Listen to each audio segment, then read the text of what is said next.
going on tonight, folks? It is 8 o'clock here in Alaska. It's 9 o'clock in California. Late on the East Coast.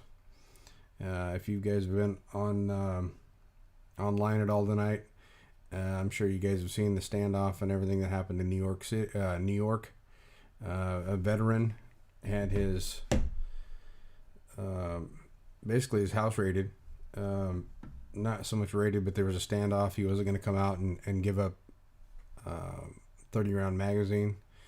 I'm not sure if it was one or multiple or what the deal was, but someone turned him in. It was under red flag laws. It's getting dangerous. So I just want to talk a little bit about that, but I wrote something down that I think that everybody needs to think about, and I'm going to read it a little bit here to you. But it's important that I think that everybody understands this. So let me make sure that I'm actually live and that I'm not blowing smoke up my butt.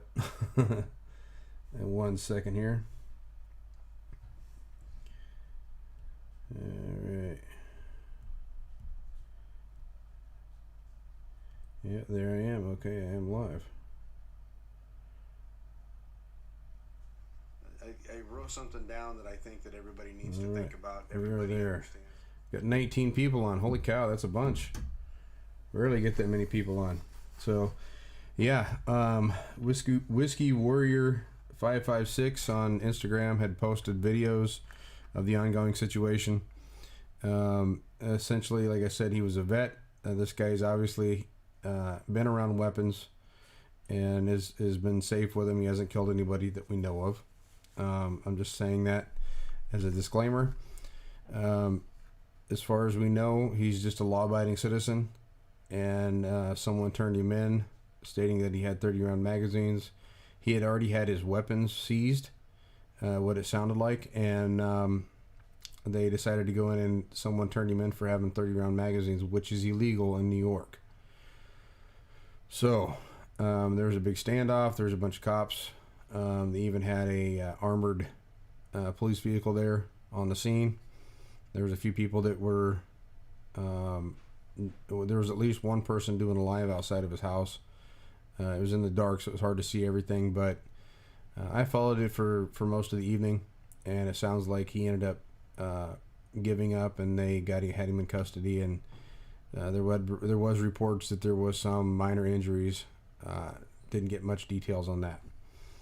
But I want to read this to you. It's something I had in my head, and with the red flag laws and all that kind of stuff, and watching a lot of the things that happened during this, there's a lot of things that the patriots and stuff around the country need to start to understand.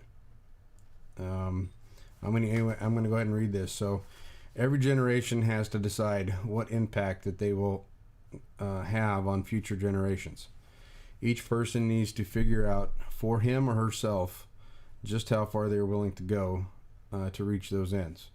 What will it take, and how far are you really willing to go to ensure that your children and grandchildren are safe and free to have life, liberty, and the pursuit of happiness?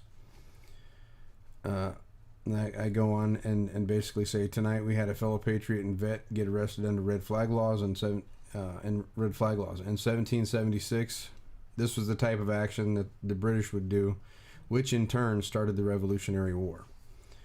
In that war, there were influential patriots. Each one of us, there were influential patriots like George Washington, Thomas Jefferson, and so on. Each one of those, or each one of us, has to decide for ourselves how far we are willing to let this go. So it's the truth. I mean, we really need to look deep into ourselves, and we need to find out how far are we, what are we willing to do to get this to stop. And, one of the things that I noticed, and it's being discussed in different groups and that kind of stuff, there was a lot of, while this was going on, there was a lot of disinformation between different people, a lot of things that were being said that were untrue, that were not verified, and I can't say that they were all untrue, but there was a lot of just disinformation, people that weren't there. And I'm not blaming anybody, because it doesn't do me any good to blame anybody, but anyone that shared something or said something that they weren't 100% sure on, they know who they are. So it sounds like he was arrested. I'm not sure if he's still in custody or if they let him go, but it sounded like there was not going to be any charges filed against him, which is a good thing. But at the same time, if he had 30-round magazines on his person, they probably got confiscated. He did post videos on Instagram before that all happened. And at the time, he was wearing a plate carrier with no 30-round mags in the plate carrier. So to begin with, he was actually kind of making fun of the cops outside, calling them redcoats and so forth and so on, which in this case they are. Their sworn duties to protect and serve, but who are they protecting? That's kind of what we're looking at here. They weren't protecting any citizens by going in and confiscating his 30-round magazines. It's a freaking box with a spring inside of it. And that's a standard capacity magazine. It's nothing super nefarious about it or nothing like that. It's something that came with most of those guns when they were built. With that said, the stuff I noticed is we really, in the Patriot community, in the 3% community, militia community, whatever, we really need to start getting on our comms and really work on communication between the groups, communication when something like this happens.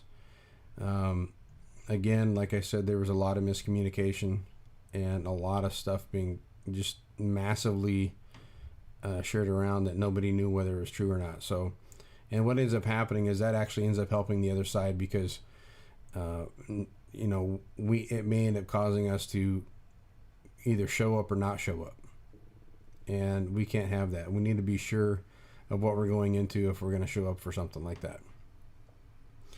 So it's something that everybody needs to kind of put things together and figure out what we're going to do. Now, with that said, let's see here. So some of the most influential people in that time period, 1776, was George Washington, Benjamin Franklin, Thomas Jefferson, Samuel Adams, John Adams, Paul Revere, and then of course you got one of the most famous, Benedict Arnold. And we have a lot of those folks in the Patriot community. If you don't know who Benedict Arnold is and you don't know your history, he was definitely a traitor. He was a double agent for the British. Patrick Henry, Alexander Hamilton, Josh Dickinson, Thomas Paine, King George III. Well, he wasn't one of ours. He was obviously one of theirs. But again, I said influential people. Ethan Allen, Nathan Hale, Joseph Brant. Those are just a few that we know of from the Revolutionary War. But each one of you have to look deep inside yourself, and we need to know who are, in our generation, who our George Washington's going to be, who our Thomas Jefferson's going to be, who our Benjamin Franklin's going to be, and figure out how to work around the communication problem that we have. And if we can't work that out, then we're going to continue to keep seeing what we're having. And the people that are getting arrested or the people that are getting red flagged, that's going to continue. And I hate to say it, but I don't see any change coming anytime soon. With the Patriot group splintered across the country, and this should be a wake-up call for us. It really should be a wake-up call. They were able to go in and do this without any kind of, basically any kind of blowback. I mean, they went in and did something to somebody on hearsay.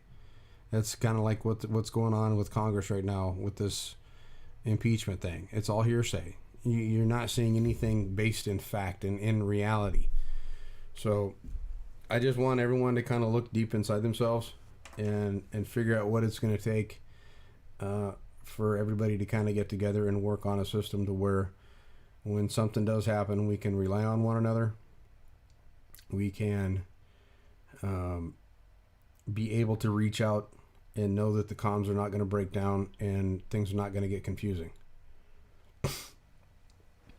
That's about all I have to say on it. I just kind of wanted to come on and say that and go from there. But if you got any questions or feedback or any ideas like that, hit me up. I'm all ears, because I know right now this country's at stake. Our way of life's at stake, and I'll be damned if I end up living in a communist country or a socialistic country.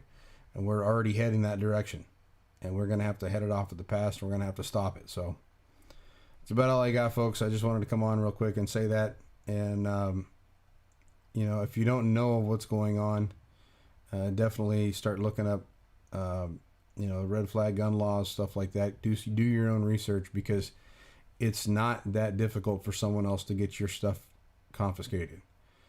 I mean, and here's the bad thing about it. I don't know if you've ever heard of what swatting is, but you know, this could be the next version of swatting.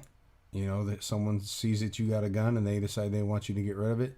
They call it in, and they don't have to tell the cops the truth. It could be a completely anonymous thing, and next thing you know, you got SWAT beating down your door to take your guns that are legally owned, your magazines that are legally owned, and just because a hearsay, just because they're scared for their life, because they've seen something that you have. So with that said, I'm going to get out. I just wanted to make a quick one, and we will catch y'all later. And hit me up if you guys got any ideas.